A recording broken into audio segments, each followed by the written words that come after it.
ایک بھائی بیمار یا کمزور پڑ جائے تو دوسرا بھائی بنا اس کی پراپرٹی یا زمین خریدے اس کی مدد نہیں کر سکتا۔ جس رب نے ایک بھائی کو دوسرے بھائی کا سہارا بنا کر بھیجا ہے، وہی ایک دوسرے کی شکل نہ دیکھنے کی قسمیں کھا لیتے ہیں۔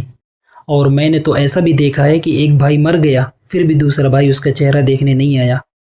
ایک بھائی دوسرے بھائی کے لیے کیا ہوتا ہے ہمیں کربلا والے بتا کر گئے ہیں۔ جنگ کی پہلی رات، اگلے دن جنگ تھی، اور اس سے پہلے جو رات تھی نا، حضرت امام حسین نے سب کو بیٹھایا اور سب کو بیٹھا کر کہا کہ جس کو جانا ہو وہ جا سکتا ہے، جنگ چھوڑ کر، میرا ساتھ چھوڑ کر، جس کو جانا ہو وہ جا سکتا ہے۔ میں یہاں بیٹھے ہوئے سب کو جنت کی بشارت دیتا ہوں، اگر کوئی چھوڑ کر چلا بھی جائے تو اس کو جنت مل جائے گی۔ اور پھر اتنا کہنے کے بعد جو چراغ وہاں جل رہا تھا وہ چراغ بجھا دیا تاکہ لوگوں کو وہاں سے اٹھنے میں، وہاں سے اٹھ کر جانے میں شرمندگی نہ ہو۔ تھوڑی دیر بعد کہا کہ عباس چراغ جلاؤ۔ پھر عباس نے چراغ جلایا تو کوئی اٹھ کر نہیں گیا۔ پھر سے یہ بات دہرائی کہ جس کو جانا ہو وہ جا سکتا ہے، جنت ملے گی اس کو، میں گواہ ہوں اس بات کا۔ پھر سے چراغ بجھا دیا۔ تھوڑی دیر بعد کہا کہ عباس چراغ جلاؤ۔ یہ 3 بار کیا لیکن کوئی بھی وہاں سے اٹھ کر نہیں گیا۔ یہ دیکھیے، حضرت امام حسین کو اپنے بھائی حضرت عباس پر اتنا بھروسہ تھا کہ سب جا سکتے ہیں، مگر میرا بھائی عباس نہیں جا سکتا، اس لیے بار بار کہا کہ عباس چراغ جلاؤ۔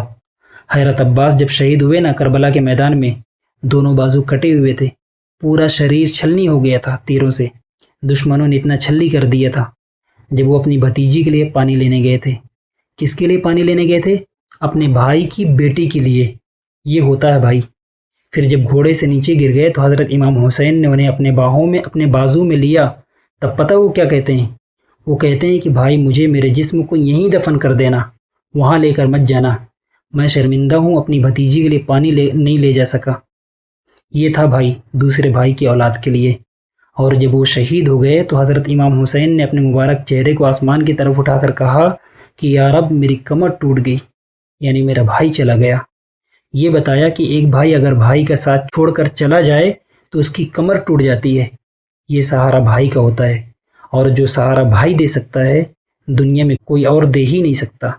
لیکن افسوس، اس دنیا نے، اس پاور کی ہوس نے، اس دولت نے بھائی کو بھائی کا ہی دشمن بنا دیا ہے۔